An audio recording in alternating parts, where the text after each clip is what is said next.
had my coffee, and even though there's sugar in this, I'm working on, I was trying to find some sugar-free or some keto style, I suppose would be the right word. That seems to be the buzzword that you need to know to find something that doesn't have sugar in it.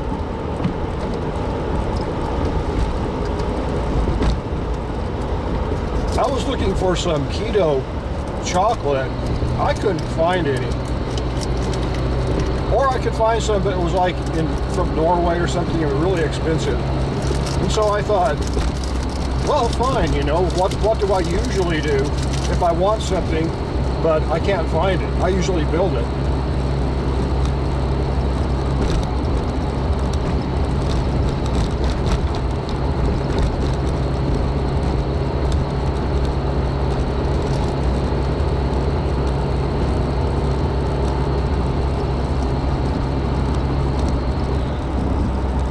Drive up for a moment or two. So I thought, okay, well, I'll build some.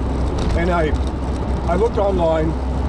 I thought, well, where am I going to find the raw materials? And I found a company. It's called Royal Distributing. Neat company. And so I applied, you know, to buy some stuff from them through my company, and I was approved. And so that was great. They even gave me like a $50 discount. However, my problem was when I looked through all of their inventory, I couldn't find anything that was right for what I needed.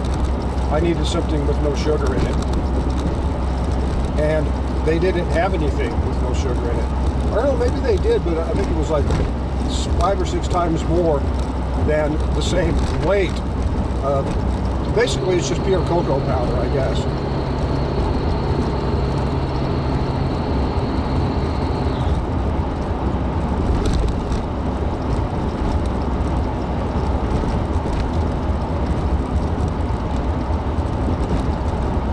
So I couldn't find anything. And I kept looking, and I realized I left the website. I didn't order anything, which is probably good, because do I really need, for a test, a 50-pound piece of chocolate? No. And I don't really want a 50-pound piece of chocolate with sugar in it, because, I mean, you know. But having said that, I'll eat Hershey's Kisses. I have 3 of them every day. And I think that adds up to like 8 carbs, 7 or 8 carbohydrates. It's not much, but it's a lot better than what I used to do, which was eat an entire bowl full of the things and, you know, just be loaded on sugar, seriously loaded on sugar. The candy bar that I'm eating right now is actually too much. I'd like to find something that is a little bit less. I'm going to slow down here.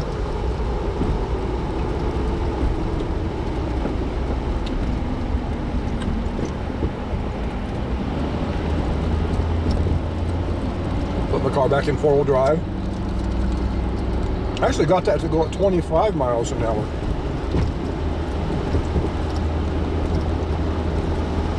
I think when the engine is at an idle, I think that might be the key. When the engine is at an idle and it's in drive, it's not locked in any gear, so the engine can drop to an idle. And it may be at an idle, I don't know. I don't know enough about the system to really ferret it out. Anyway, so I'm thinking, okay, well, what do I do now with the chocolate thing? And I was thinking, well, now, isn't there something such as unsweetened chocolate? I thought that I watched my mom get unsweetened chocolate or have unsweetened chocolate.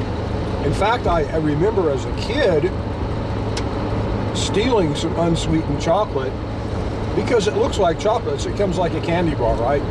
I guess it could be cocoa powder, but it can also be in the form of a candy bar. What appears to be a candy bar. You can break it up and use what you need. So I was mighty surprised when it tasted terrible as a kid. And I remember that and thinking, well, that's just dirty pool. This yummy looking chocolate bar, and it tastes bad. So I realized that I really don't need 50 pounds of chocolate for an experiment. And I thought, I'll look at the next store I'm at that could have it to see if there's any baker's chocolate and see if that might be the right thing.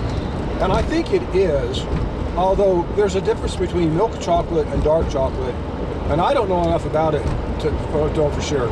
And I got on YouTube, which is a great place to learn things like this, and I had a hard time searching and finding what I wanted to find. But I did buy a couple bars of this baker's chocolate, not terribly expensive.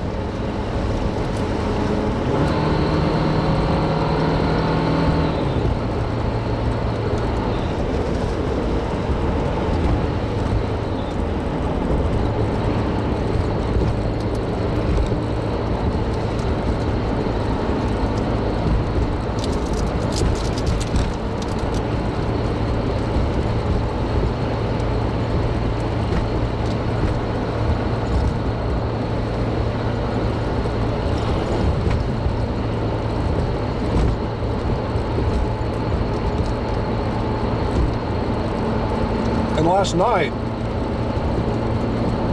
I had a little time, but I thought, well, I'll go ahead and see what I can do with this chocolate.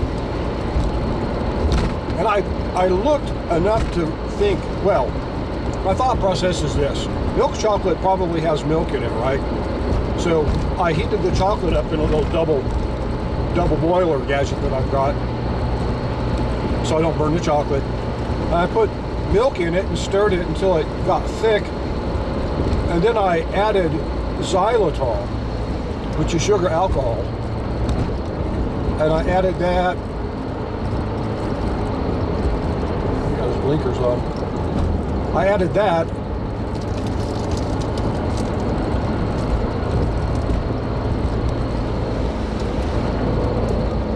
until it was sweet.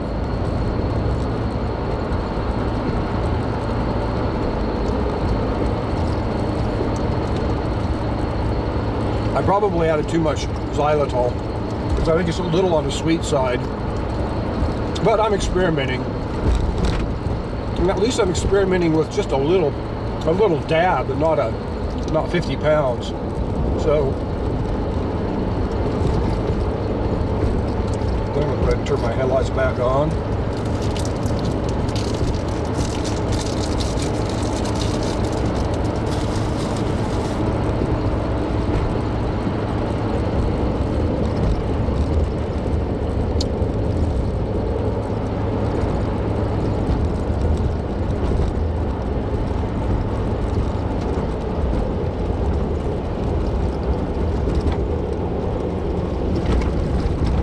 Pretty big drift.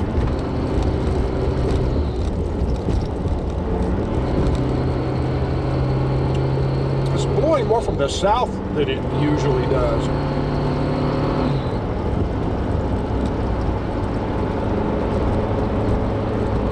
Anyway, so I added xylitol, stirred it in so it tasted good, but then to me it didn't seem like it was really. It was still real. Had a real dark chocolate flavor, which I think is sort of a bitter touch to it. Kind of reminded me of coffee, that bitter side of coffee. And I don't mind dark chocolate, but I was really shooting for milk chocolate.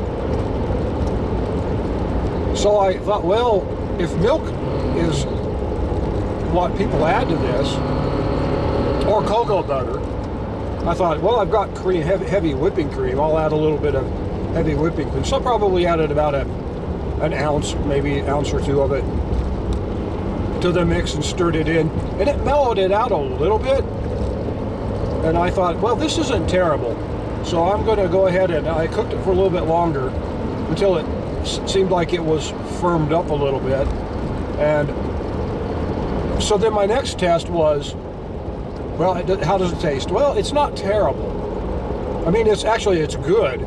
but it's not really. It doesn't taste like I would like to be able to make Hershey's chocolate on my stove, you know, but with a sugar-free thing, so that I could, you know, that's what I'd like to do.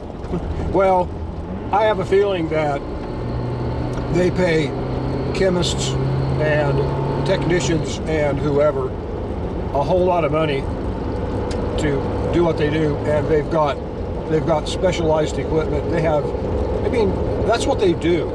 They make that awesome chocolate, and it's awesome. It just has sugar in it. But so anyway, so I thought, well, this isn't terrible. I could live with this. I could eat this, and I could enjoy it, you know, like a little, you know, after supper thing. To kind of replace the three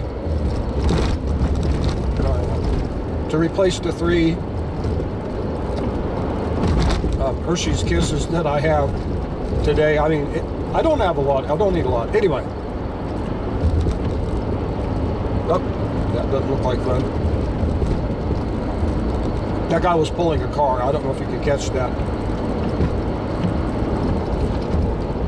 So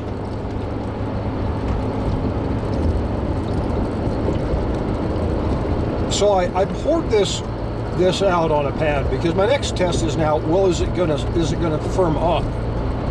Because I have my doubts that it's going to firm up. I used milk in it. I didn't really cook it so much that I thought, well, maybe I've cooked all of the things that will make this milk into a liquid. I didn't really cook it so much that I'm thinking I've dried it out. But I don't really know what I'm doing. And I don't know what kind of condition you need to cook milk until you turn it into something solid when it cools off. I have no idea what you would even use. So I poured it out in this really great big huge aluminum pizza pan. I've got an 18-inch pizza pan, and let it spread really thin. I mean, like less than 1/8 of an inch thin. So I'm thinking that should cool pretty quickly that way. But because I have cats, I had one cat that was really interested in what I was doing. So I took this pan outside and put it in. I have a little green shed out back that it's just a storage shed. And I put it out there and let it set all night.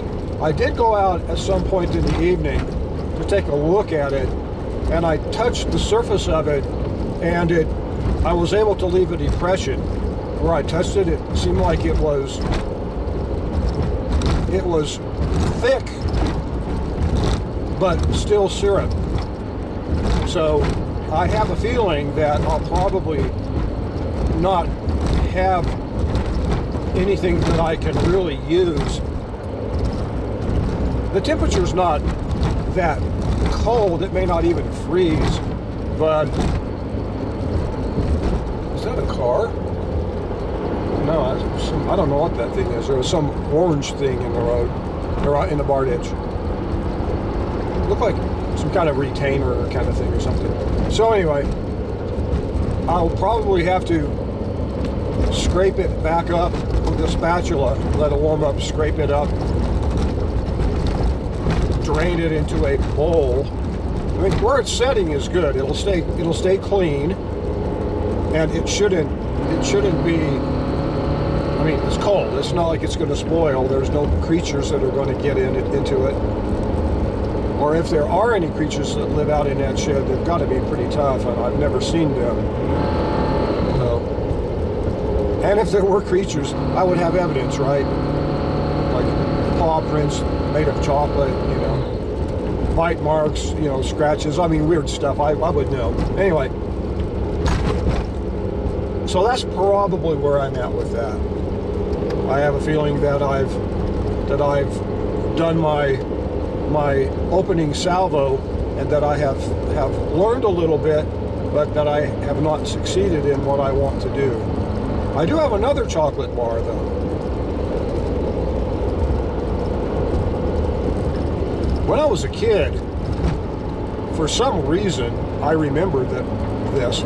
I was really curious about how chocolate was firmed up the way that it's firmed up.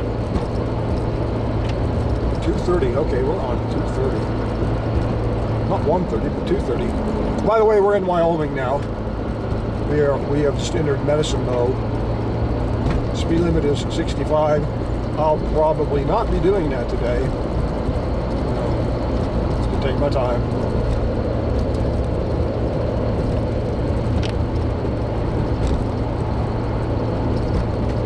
Actually, I'm going to leave my... See, those guys were kind of creeping up into the middle of the road. And you know, when I talk about other drivers, it's not like I'm always being derogatory. But when I point out,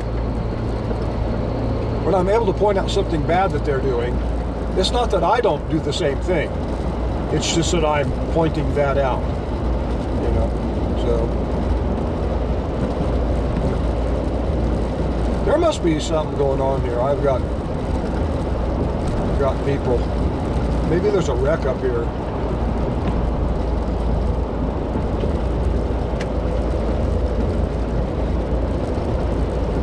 Well, we'll see. There's just a lot of people with their hazards on. I don't have my hazards on. But the traffic is moving okay. Obviously, whatever it is, people are getting through. So that's good.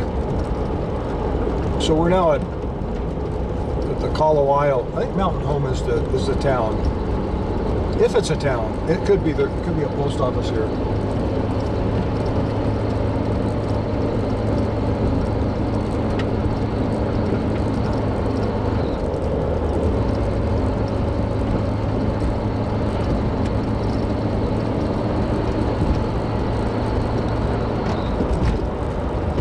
I'm running about 55. The road is snow-packed, but it isn't really slushy right now. There's not a lot of drifts on it at this point. That could change at any moment. I'm kind of scanning as far as ahead as I can to try to spot a drift that might try to snag me.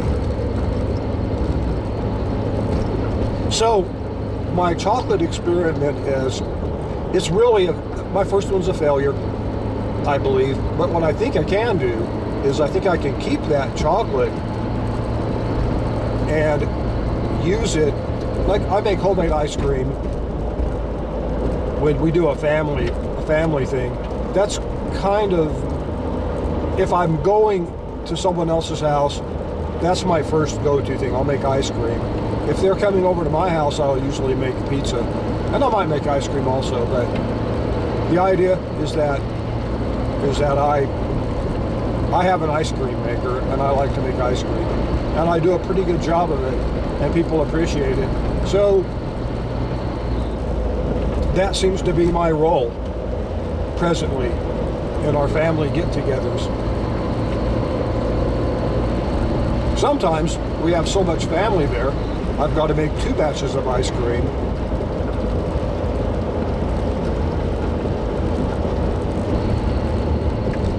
And I've been making it with xylitol lately, and it's really good. I like, as sweeteners go, artificial sweeteners, xylitol is pretty good. I don't really think you would consider it an artificial sweetener though, because it's a sugar alcohol, which is not to say it will get you drunk. It's not that kind of alcohol.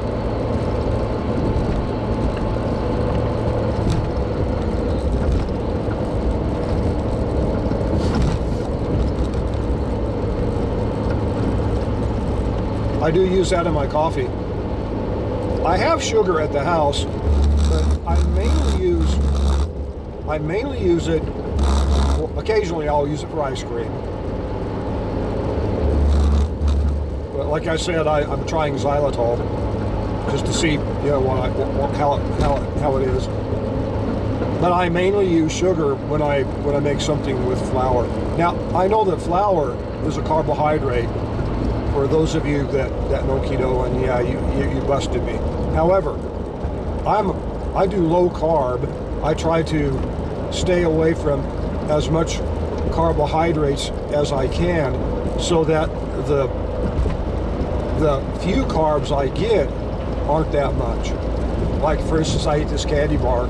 Well, the last time that I ate a candy bar, understanding I was tasting chocolate last night, but I wasn't eating a bunch of chocolate, right, was probably last week.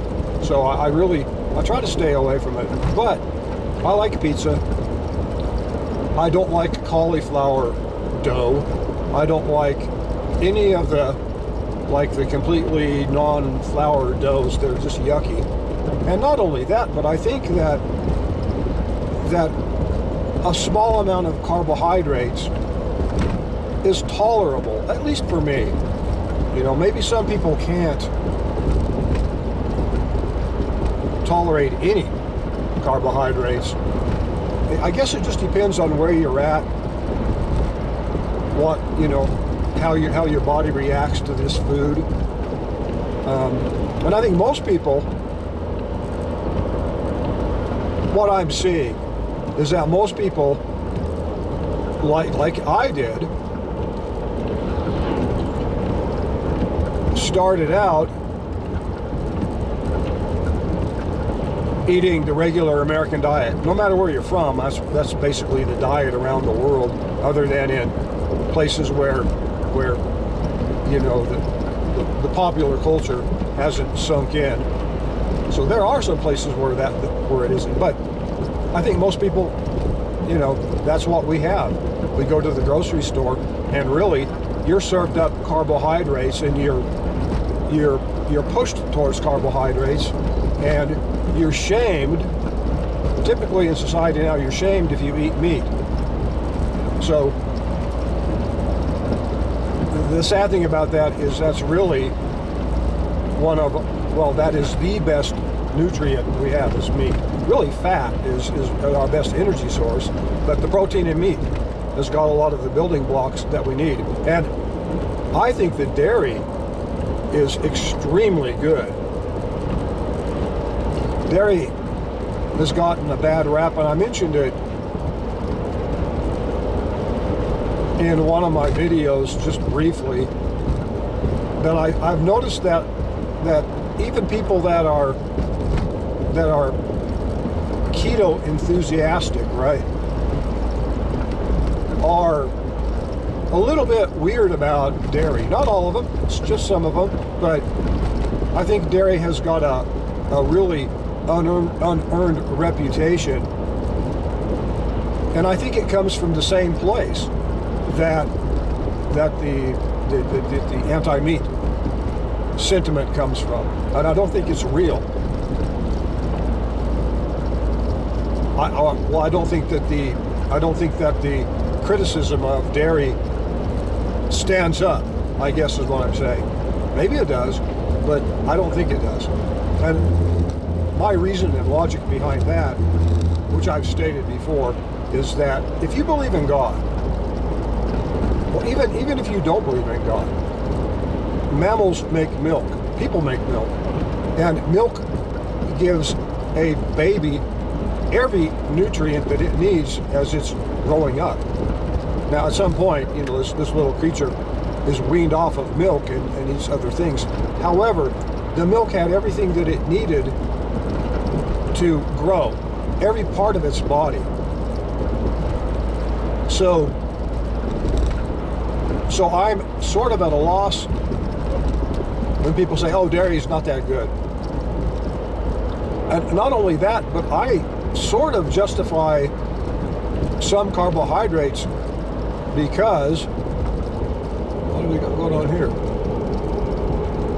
Yeah, sit down here. Can we get someone off the road?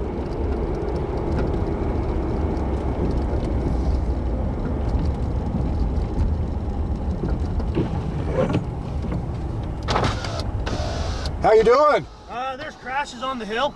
I figured so. So the HP is having to stop everybody. There's a semi up there. You gonna pull it behind him? Okay, how long do you think we're going to be? I have no clue.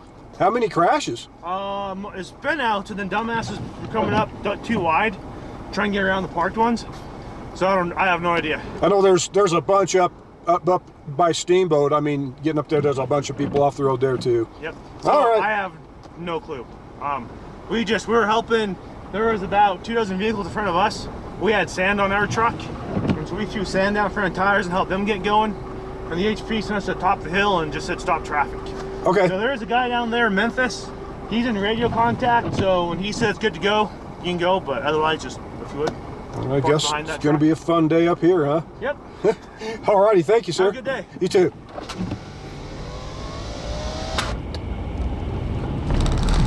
Did you catch that?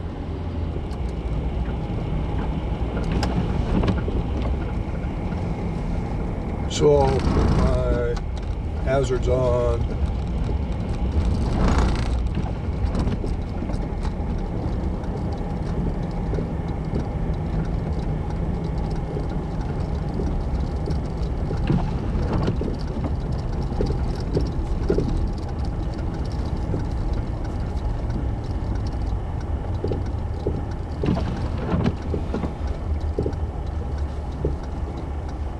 And I'll also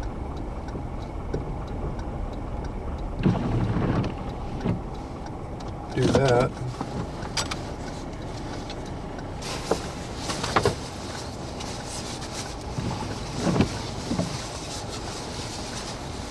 I don't know if I want to get at it or not.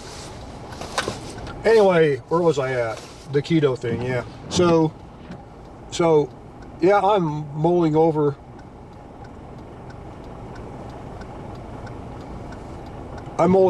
what's good and what isn't when it comes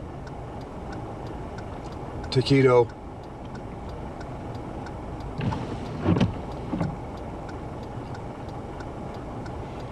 What I can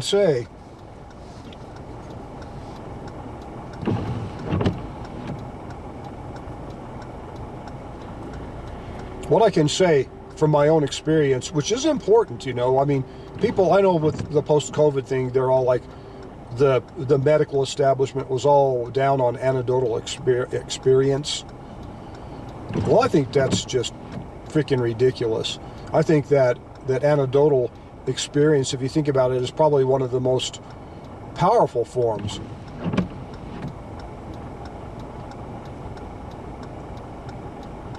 of evidence that you might want to hear, because you're talking to somebody who, for some reason, and probably a good reason, believes that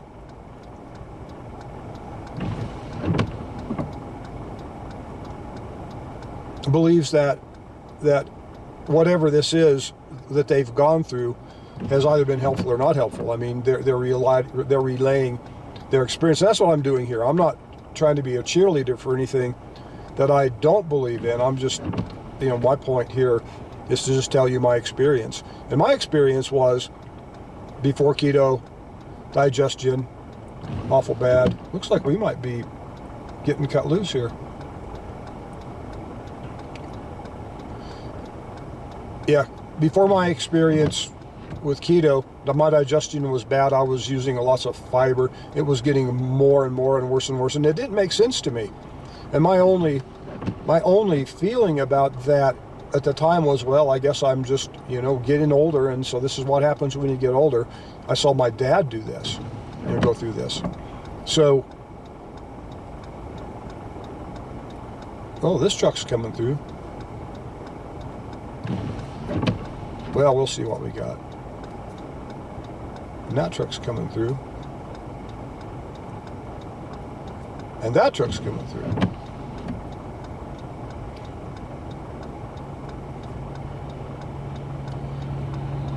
That's a cow catcher, man. So my experience was that I was having issues. I mean, I was having issues just with food, and they weren't getting better, they were getting worse. And they were getting markedly worse, to a point at which my digestion just completely stopped.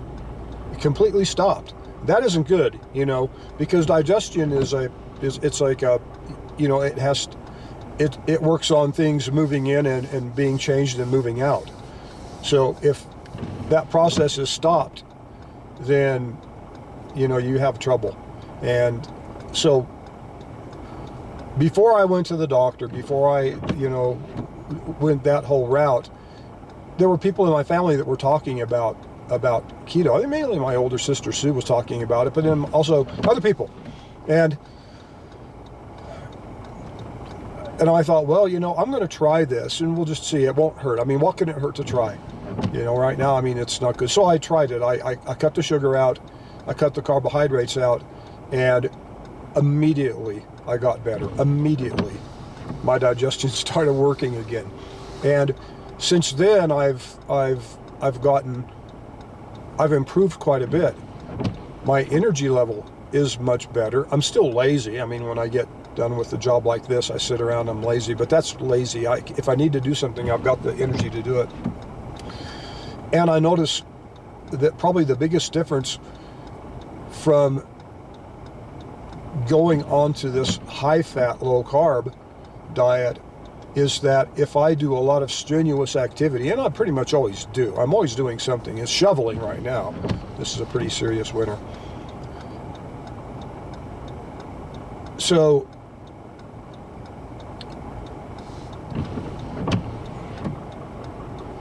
yeah, I'm getting antsy. I don't want to sit up here forever. I don't care what the highway patrol has to say.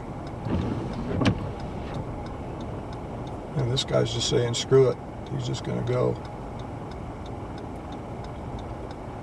He got flagged down.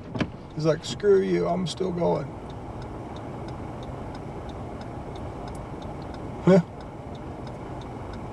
Impatience, that's where it gets you. Yeah. Well, he got to the first of the line. He'll probably sneak off. If that were me, I'd be thinking, I'm not going to listen to these guys. I'm got things to do, you know, I got to go, blah, blah, blah. I mean, we all have things to do. We wouldn't be out on a day like today if we didn't. So the biggest thing that I found was that without carbohydrates, when I would do really strenuous physical activity, when I got done with it and I'd sit down and take a break and rest, I was able to get up and not be all stiff, not be bound up. I would always be bound up, and that's annoying as hell, you know, that I'm bound up and can't move and just stiff. But with carbohydrates as my fuel, that's what was happening to me, and it wasn't good. The downside, and I believe it was temporary, was that, and I understand why, like when you use carbohydrates, when you use sugar for your energy, for a gram of sugar, you need like, 1.7 or 2.7 grams of water to store the sugar in your body. And then it's stored in your body as this fluid, right? This glucose.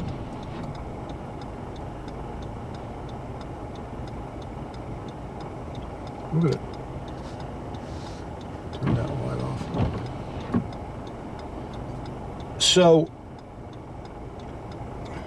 that was probably the biggest thing. I mean, still to this day, I think that's the biggest thing that is quite impressive. That when I get done with a really strenuous activity, I can sit down and I can get up at any time and I'm not stiff. And for that matter, I could get up and go back to work and would not be a big deal. But I was not able to do that before. I mean, my muscles would be stiff, and I've always been an active person. So that's impressive that it's that way. And my digestion's working, so that's all good.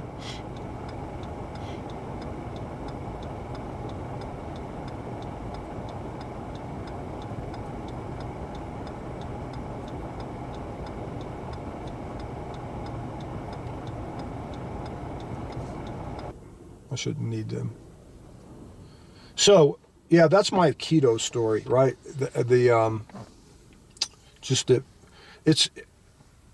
It was quite a transformation. And not only that, but if you look at the things that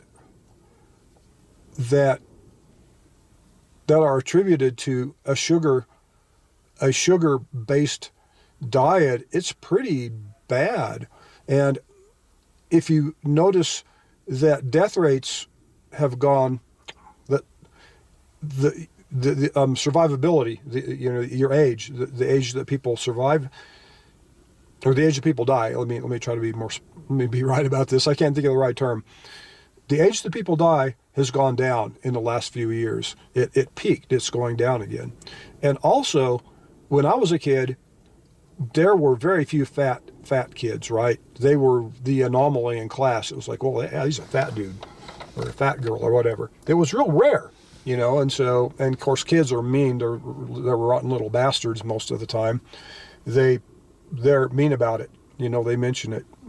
So in a way, that's interesting. Kids that don't have the filters, they don't have the social filter clamped down on them yet.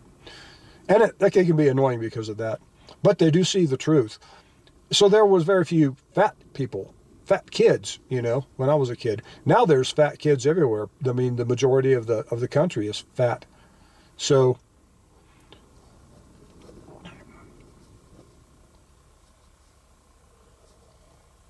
because of that,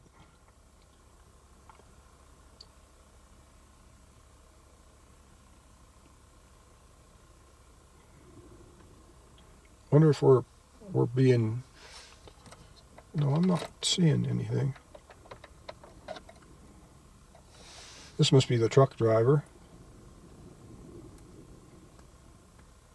Well, when people start moving, I'll move too. I mean, we have to be right now we're just like a herd animals. So.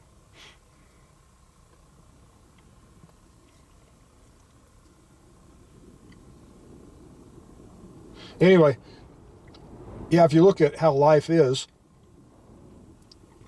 people are dying younger than they used to, and people are dying of diabetes with regularity. I mean, it's increased. It's like epidemic proportions. Diabetes, cancer, heart disease. Now, apparently, in heart disease, it's gone down a little bit. I'll see what this guy's got to say.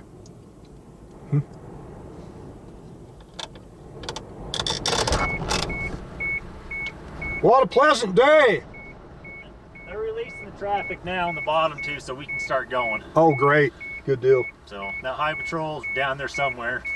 And I know there's 2 or 3 that spun out still, but at least they're off the road, they can get everybody by. Hell of a day. It wasn't supposed to be this kind of weather today. I know. That's why I looked at the weather last night. Me too. It said, it's supposed to be good. Yeah, tomorrow. yeah, no snow. I mean, just a little bit blowing through, It's like, this ought to be easy. I started in Craig this morning, and I've already seen several trucks off the road, just on this side of Muddy Pass, on right. 14 back up here. Yep. So, all right, sir. Okay. Thanks.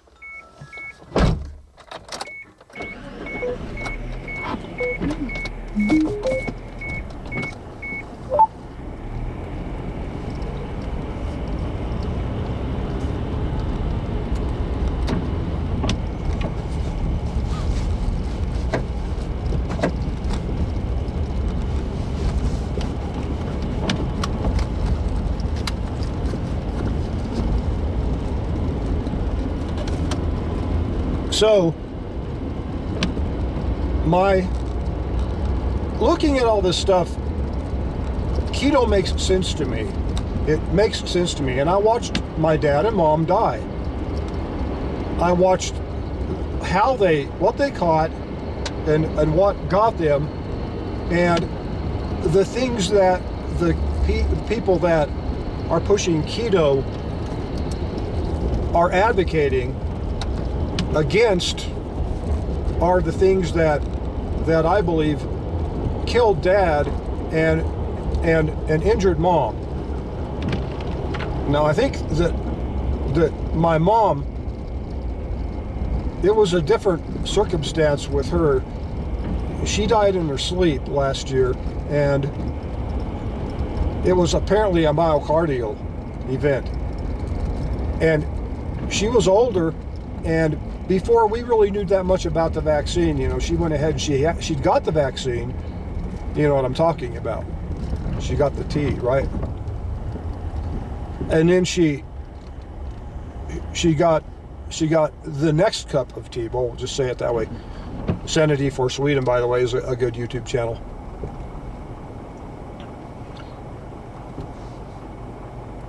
So we really, I mean, we don't know why. We don't know exactly why Mom passed away. But it was a shock to us because she was actually physically healthy.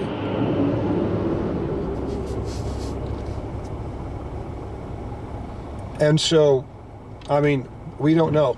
And there's no way, I mean, there's no way of telling now, and I don't know what good it actually would do if we could go back and find out. I suppose it would probably be important to know, but we can't. So,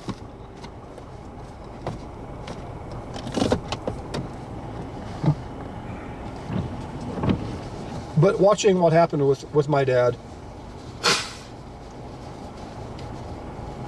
you know, he had heart disease and he also had cancer.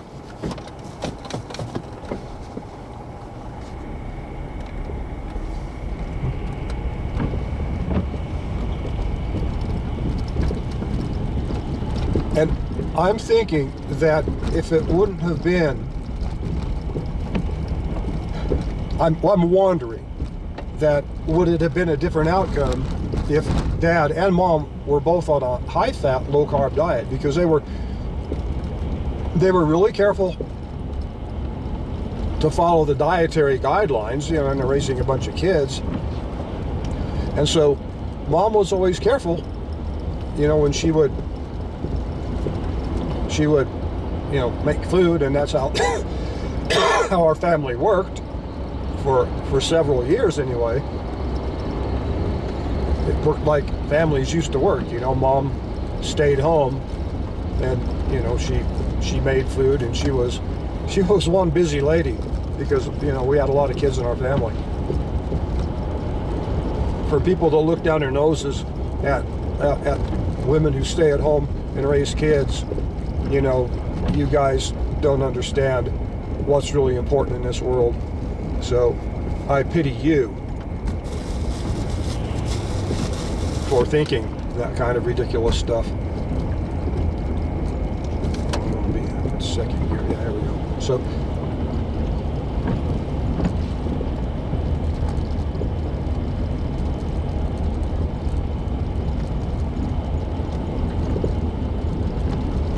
and now we have to drive down here really slowly because it's a big deal. But yet I could go about 10 miles an hour faster, not that much faster. Really, the fact that we're moving, I'm happy because I do want to make it back home tonight. So.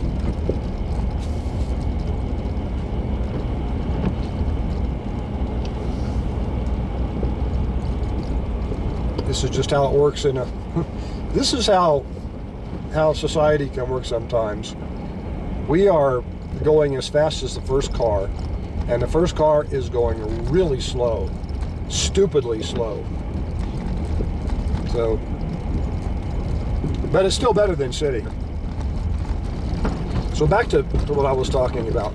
So I watched Dad. He had heart disease and cancer, and he had issues with digestion too. I mean, like I said, I thought I was just doing what? Following in Dad's footsteps with my digestion. Like, well, I'm just getting to that point that I need the same stuff Dad needed.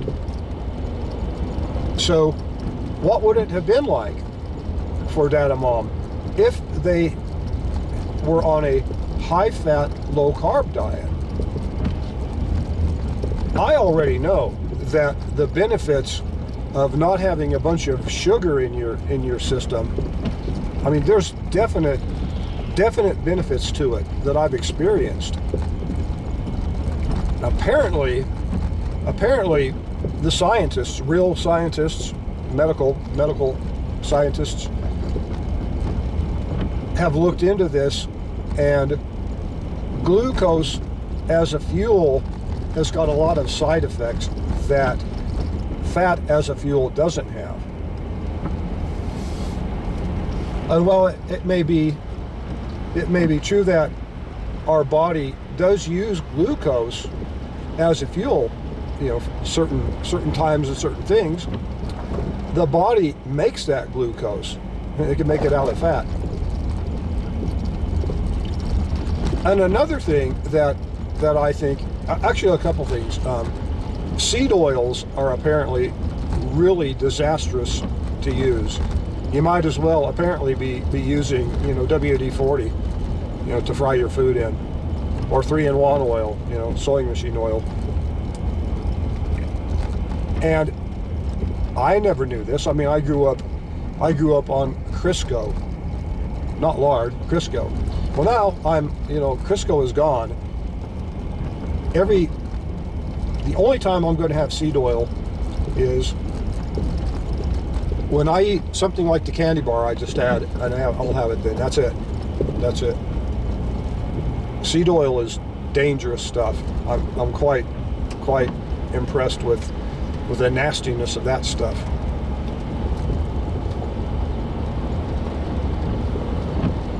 And the theory that cholesterol is bad and that's what causes heart attacks is getting, well, I think it's been debunked. I think it's been debunked in the scientific community, but I don't think it's been debunked in the bureaucratic community, whom are not scientists. They're just regulation pushers. And I don't think that it's been debunked in the mainstream medical, that's, the established medical system that we have in place right now. But it seems like more and more medical professionals are looking more at nutrition and looking at the difference between fat as a fuel and sugar as a fuel, and whether cholesterol really is the bad seed, and for that matter salt and the other things that we were told is really terrible. I remember my dad quit salt. Said, well, salt's bad for you, so he quit it. He's like, well, if salt is bad for me, I'm going to stop with the salt. And he did. And it's, the thing is that my dad and mom paid attention and tried to be the best stewards they could be of their own bodies and of, raising kids. And I don't think they had good information. They had the same information that I had. I think that we've all been under bad information. And if you look at the history of the cholesterol, the demonization of LDL cholesterol, you'll find that the study that this one particular guy used was never finished. He did one part of a like a double. Well, I wish I remembered better. But he did one part of a way to test something. And this particular way you would test something, you do one thing to find out what's going, to find out if it's a thing, and then you do another thing to counterbalance that. That's the best way I can describe it. He only did the one thing that made him decide, oh, this is a thing. He never did the other side of it. So basically, I suppose you could boil it down into saying that study is a double-edged blade, and he only used the edge that was advantageous for the outcome he thought would be. So he might have actually done the other study, but then ignored it because of a belief. And that's a funny thing. You can be a scientist and have all the data in the world convincing you or showing you one thing, and because your belief is another thing, you will discount it all. People are just that way. Belief is I think John Mayer said it right in his song. Belief is the strongest. I don't know how I put it.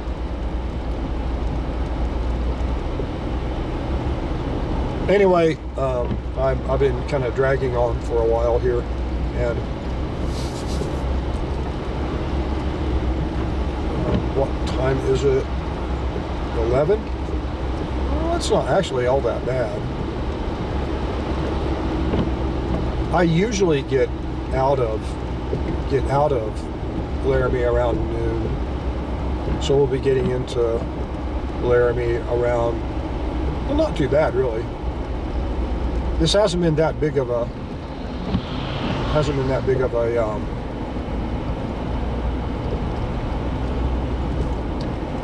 drawback. Maybe 10 minutes.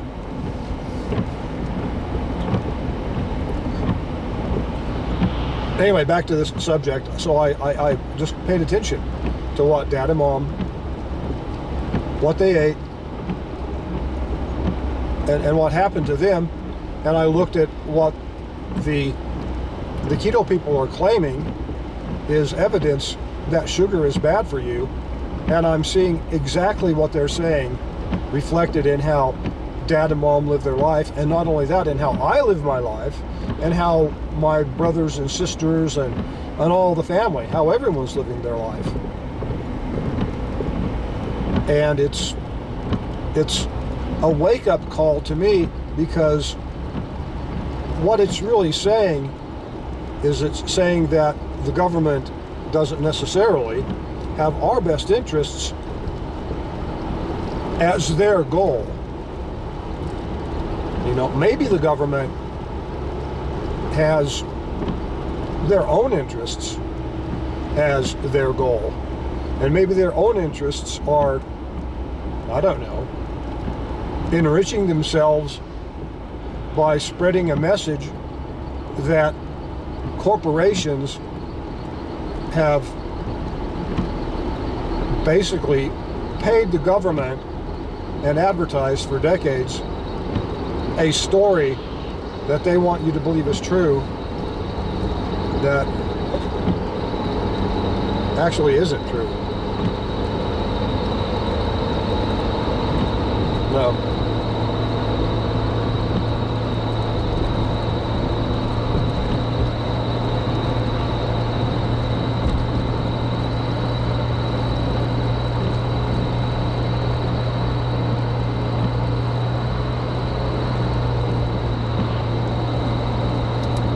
It's kind of funny that usually the traffic jam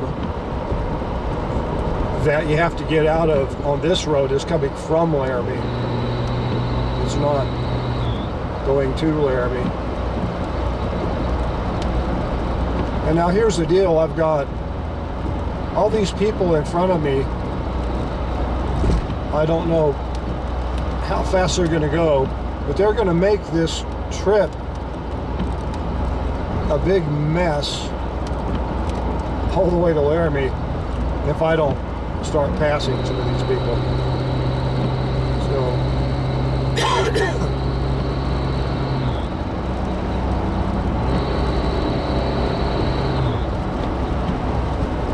on the other hand, I could back off if this guy gets going. I mean, there's no reason when the road is wet that it's not icy.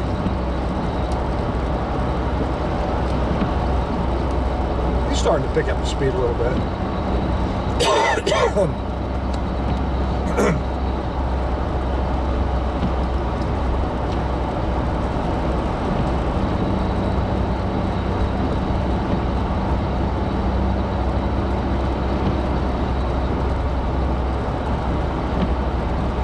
I noticed something that really bugs me.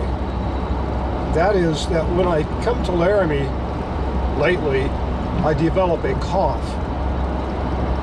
Just a little catch in my throat. And what is that? I guess would be the question. Is that something in this car? You know, I'm gonna try to do that.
guy. He's just like throwing so much water up. I mean, he's vacuuming it up off the road.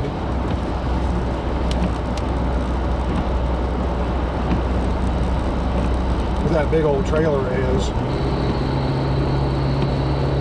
He's not going 70.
That guy's like being in a washing machine, being behind that guy.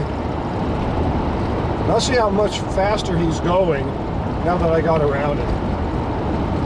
So I slowed down to 75, 74.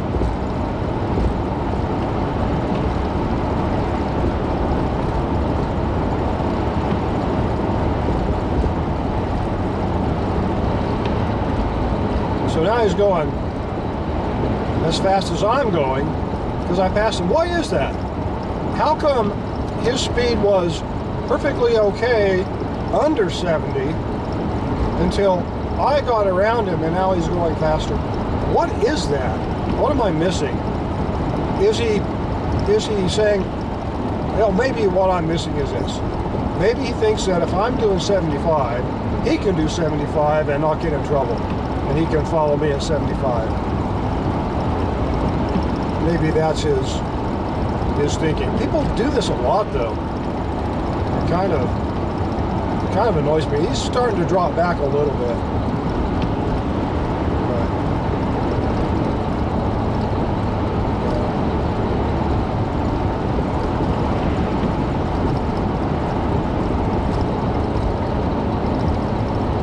I'm enjoying not having all that water thrown up in my face.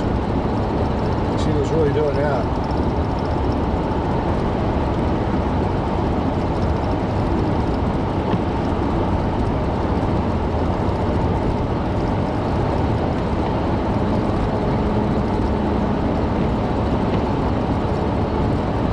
So what a day on the hill. Yeah.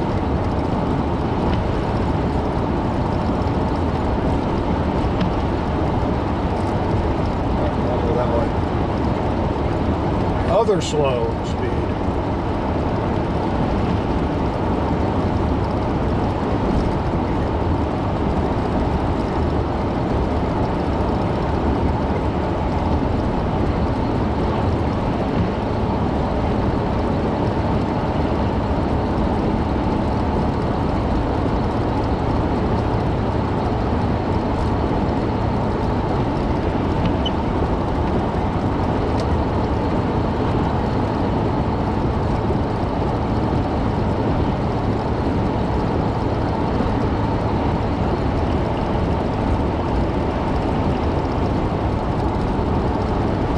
And I don't understand this. Everyone is going the speed I'm going now. Or I'm going the speed everyone else is going. But I had to pass that vehicle, and he's now following. I mean, yeah, maybe that's what it is. Maybe if someone's going fast, that everyone else will just sort of gravitate how fast that person's going. Because right now I'm doing 74 to 76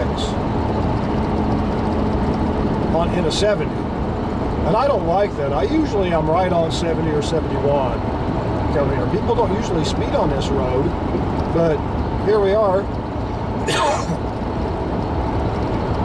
stuck speeding. I say stuck speeding because I don't want to go slower. You know, I passed that guy, but then he's speeding. You know, it annoys me.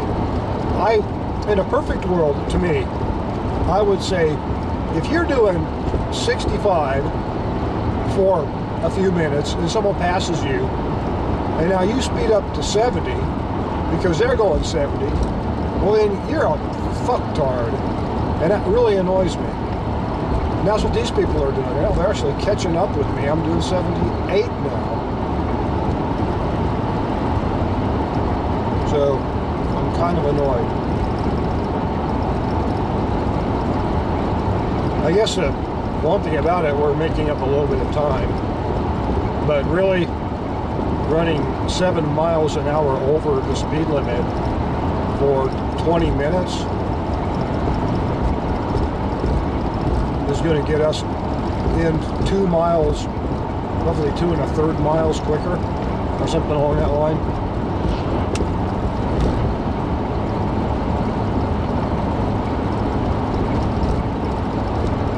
Is that worth it? Let to be asked or be asked.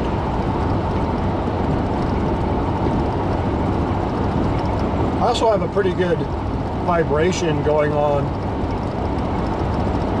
right now, so I think I've got snow. Oh, look at that. Oh, those guys are headed. I've got snow in the interior of my wheels, throwing my tires out of balance.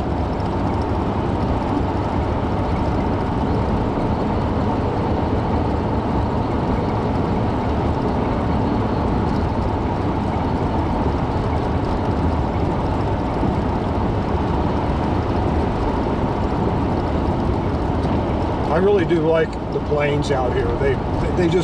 They remind me of Oklahoma and Texas. You know, I mean, yeah, it's just a nice feeling. Or the Front Range in Colorado, they kind of remind me of that. You know, once you get out of Denver, it's just a nice, open, spacious kind of thing.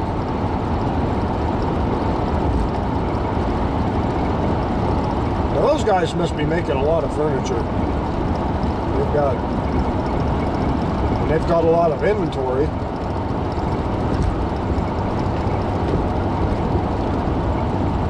They've got a lot of inventory. They've been buying a lot.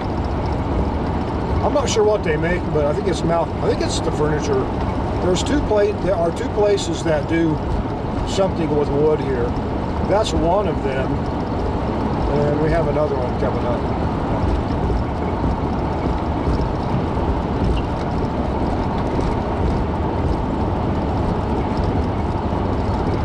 Or we passed it.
You may notice that there are times when I'll talk quietly and you can't quite make out what I'm saying.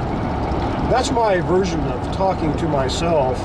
I mean, I'm talking to myself anyway, right? Talking to the camera. So essentially, at this moment in time, I'm talking to myself.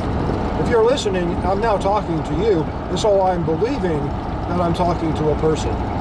But at this time and point, I'm talking to myself. And so I differentiate talking to myself, talking to you, with talking to myself quietly. For what that's worth, in case you wonder, if you hear like two distinctly different levels of voice, that's what it is. There's nobody else here, just me and whatever multiple split personalities I may or may not have.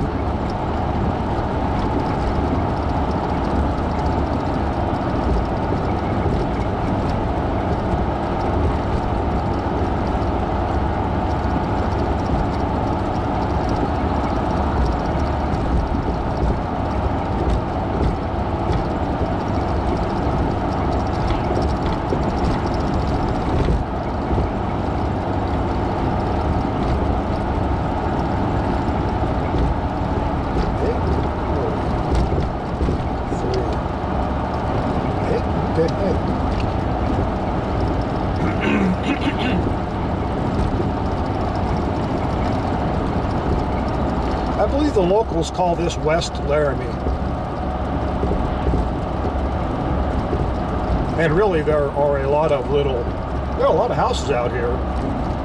I suppose a lot of little like 15 or 20 or 30 or 40 acre plots of land. Looking at it, it kind of looks that way to me.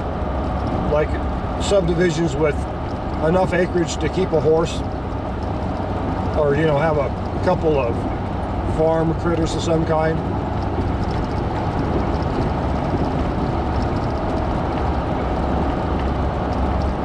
As long as you're not trying to graze them on this land looks pretty dry to me.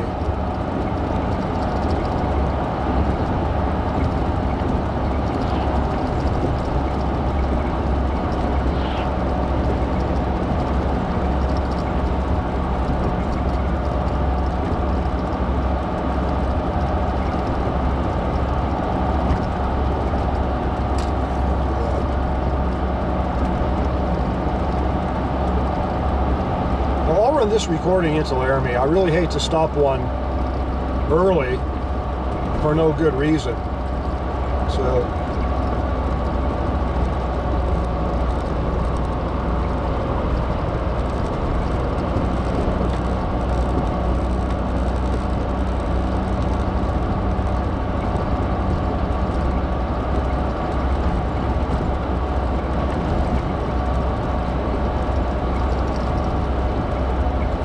I won't.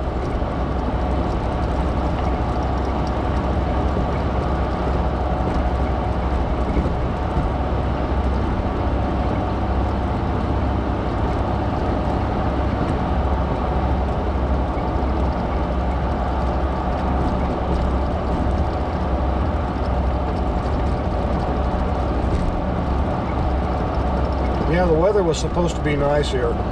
They really missed in a big way. And I checked Craig, and I checked Walden, and I checked Laramie. And yeah, it was supposed to be in Laramie 41 and windy. I get the windy part, it's definitely windy, but it feels more like 30. And we do have precipitation. Not a lot, but just a little bit.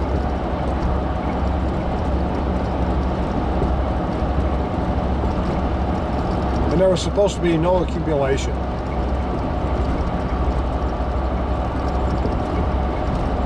But that was one forecast. The other forecast was, and they kind of fudge it as far as I'm concerned. They do a winter storm forecast, and so they say from time period A to time period B, expect this much snow. The time period A was Monday morning. Time period B was, I think, Wednesday afternoon. 1 to 3 inches.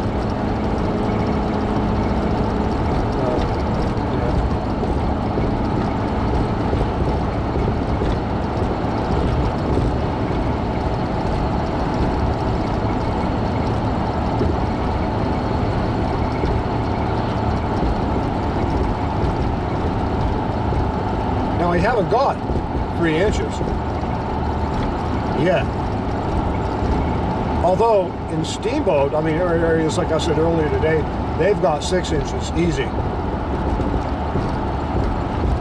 And you know the road was plowed yesterday. So those roads where there was a lot of snow, that snow happened, you know, since the last time they plowed, which was, they probably plow once or twice a day. Yeah.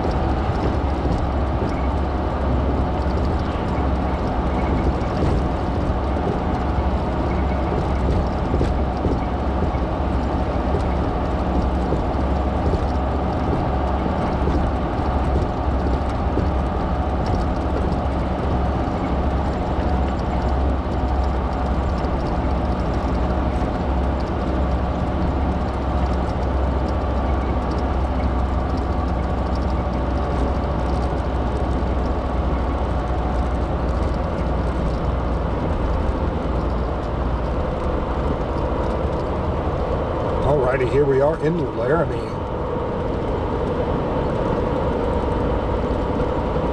Getting ready to roll in.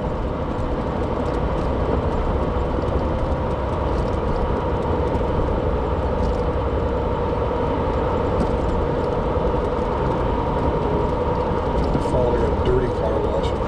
Yeah, that's what it's like, following a truck and a trailer on that snowy crap. If it were a clean car wash, I'd be okay with that, but it's like following a dirty car wash, and I'm not okay with that. I have exception. I take exception to that, quietly.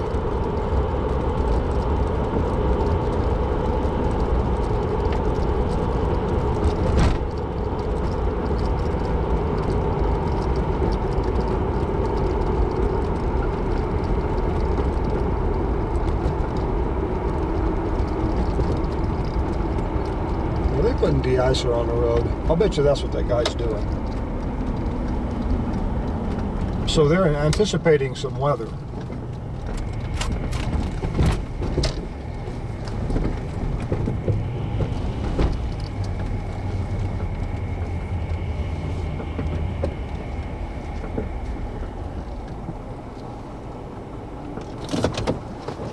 Alrighty. Here we are, guys. Talk to you later.